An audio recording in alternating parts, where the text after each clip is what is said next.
Salam sehat sobat sekalian, selamat jumpa kembali di kanal Edukasi Histobat. Hidup sehat tanpa obat.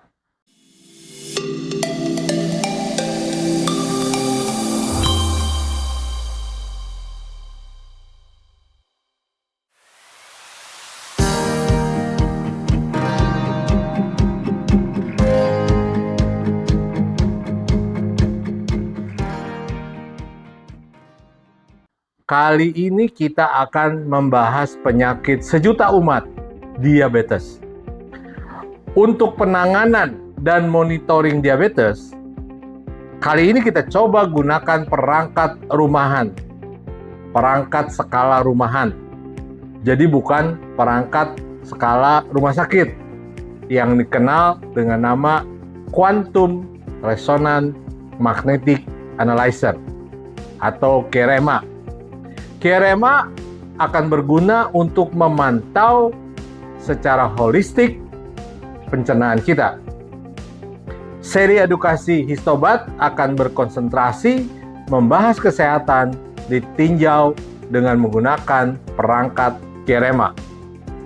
Sebetulnya QRMA itu bisa dibeli di marketplace atau bisa dipesan melalui WA nomor 0815 74 74 74 53.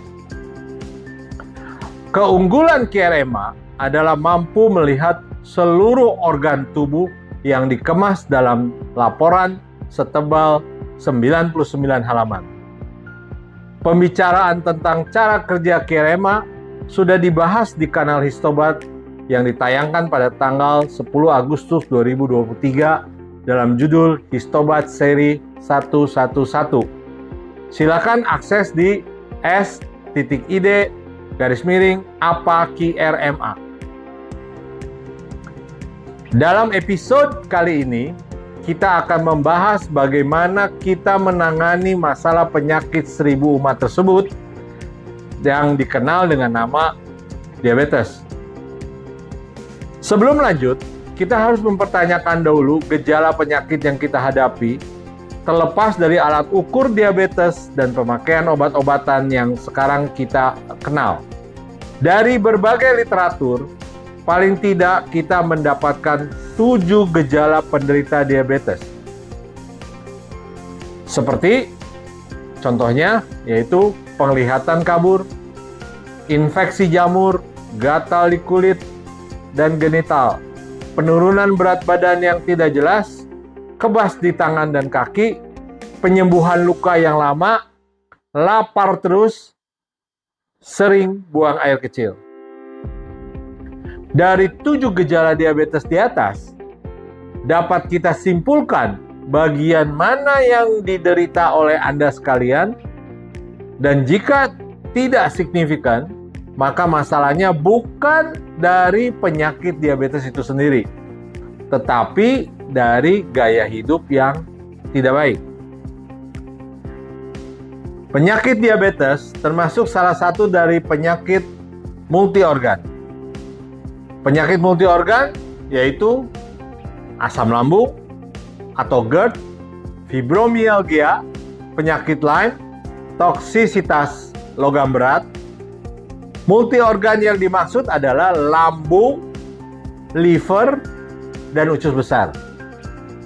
Yang mengherankan, dalam setiap pembahasan soal penyakit diabetes, jarang sekali penelusurannya dari arah lambung. Malah yang ditelusuri yaitu pankreas, yang sebetulnya adalah produk akhir dari penyakit diabetes itu sendiri. Kembali ke pembahasan tentang QRMA, maka dalam pemeriksaan orang terkena diabetes, QRMA menganalisa lambung dan usus kecil pada halaman 5, yaitu dengan judul pemeriksaan fungsi saluran pencernaan. Parameter yang akan kita bahas pertama kali yaitu tingkat sekresi pepsin. Fungsi utama pepsin dalam pencernaan dan lambung adalah memecah protein menjadi fragmen yang lebih kecil dari polipeptida.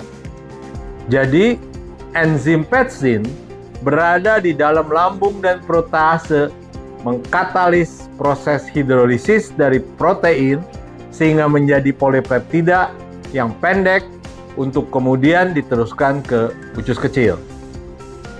Parameter berikutnya yang ada dalam analisa fungsi saluran pencernaan adalah gerakan peristaltik lambung. Secara teoritis, makanan yang akan diolah oleh tubuh terdiri dari dua proses, yaitu proses kimiawi dan proses mekanis. Proses kimiawi adalah proses sekresi dari banyak zat kimia, seperti asam hidroklorik, pepsin, dan lendir perut. Sedang proses mekanis adalah apa yang disebut sebagai gerakan peristaltik, di mana digambarkan sebagai bulir makanan berwarna coklat tua yang diperas oleh gerakan mekanik sehingga dapat jalan dari atas ke bawah melalui gaya gravitasi. Bulir makanan dari lambung harus masuk ke usus kecil untuk menutrisi organ dan badan selain gerakan peristaltik lambung. Parameter selanjutnya yaitu gerakan peristaltik usus kecil yang punya metode yang sama dengan peristaltik yang berada di lambung. Parameter berikutnya adalah yang diawali dengan fungsi penyerapan, baik di lambung maupun di usus kecil. Berkaitan dengan kata fungsi penyerapan, maka semua pasti berhubungan dengan air. Air yang dimaksud mestinya air yang nanocluster, yang punya molekul menyebar, supaya tingkat penyerapannya tinggi dan tidak akan membuat inflamasi dalam selnya. Kalau kita minum air dengan molekul besar dan tidak berstruktur, maka selain tidak mampu menyerap ke selnya, bentuk selnya tidak akan simetris dan penuh dengan inflamasi. Selanjutnya pada analisa fungsi usus besar, kita melihat 4 parameter. Pertama, koefisien fungsi peristaltik usus besar yang metodenya mirip dengan peristaltik lambung dan usus kecil. Hanya gerakan peristaltik di usus besar ini ke arah horizontal. Parameter berikutnya adalah koefisien penyerapan kolon yang juga menandakan kita kekurangan air dari jenis nanocluster. Koefisien bakteri usus besar berkaitan dengan kekurangan bakteri, di mana solusinya yaitu kita membutuhkan probiotik yang mampu mengatur sekitar 1,5 kilo bakteri yang ada di usus besar dengan seimbang antara bakteri baik dan bakteri jahat. Probiotik yang akan kita konsumsi harus memenuhi kebutuhan. Biasanya ukurannya adalah jumlah koloni bakteri baik dalam satuan colony forming unit, disingkat CFU. Probiotik harus mengandung setidaknya 10 CFU atau 1 juta per gram. Probiotik bukan obat satu ukuran untuk semua, di mana satu jenis probiotik jauh lebih efektif untuk kondisi dan gejala medis tertentu. Ada parameter dari fungsi usus besar yang jarang menarik perhatian orang Indonesia, yaitu koefisien tekanan intraluminal. Tekanan ini sebetulnya mendorong stool atau sisa pencernaan yang akan dibuang dengan gas yang dihasilkan oleh sekum. Masalah yang terjadi selanjutnya yaitu ketidakmampuan katup ileosekal untuk menutup jalannya sisa pencernaan dari usus kecil yang akan masuk ke usus besar. Pada bagian bawah usus besar atau yang disebut sekum, terdapat juga usus buntu yang sering menjadi masalah kita semua. Menurut kedokteran kinesiologi, yaitu ilmu yang terkait dengan chiropraktik, kegagalan katup ileosekal untuk mencegah kembali masuknya sisa pencernaan dari usus kecil akan membuat bermacam-macam penyakit yang selama ini tidak jelas diketahui permasalahannya.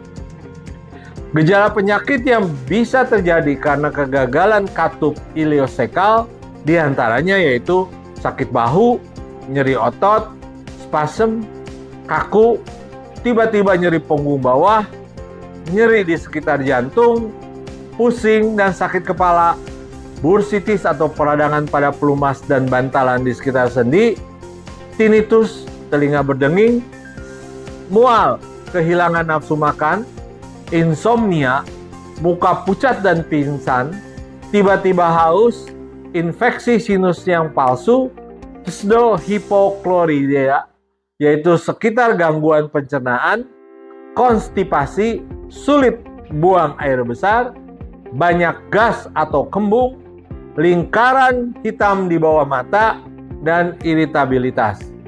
Jadi banyak sekali penyakit-penyakit yang disebabkan oleh masalah katup iliosekal. Kalau bicara tentang liver, maka analisa liver yang paling berkaitan dengan gejala penyakit diabetes cukup di parameter kandungan lemak hati atau yang disebut sebagai fatty liver.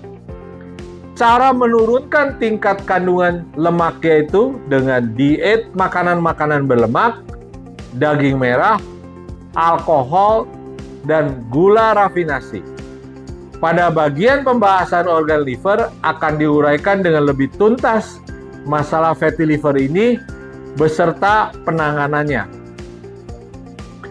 Ramuan yang dapat meningkatkan kualitas liver adalah 1,5 sendok kismis yang direbus di 400 ml air selama 20 menit dalam panci yang terbuka supaya gula dari kismis keluar sebagai uap. Setelah matang, masukkan sepotong lemon, 1 sendok makan cuka sari apel, dan 1 sendok makan madu. Konsumsi ramuan kismis ini dilakukan setiap pagi setelah kita bangun tidur.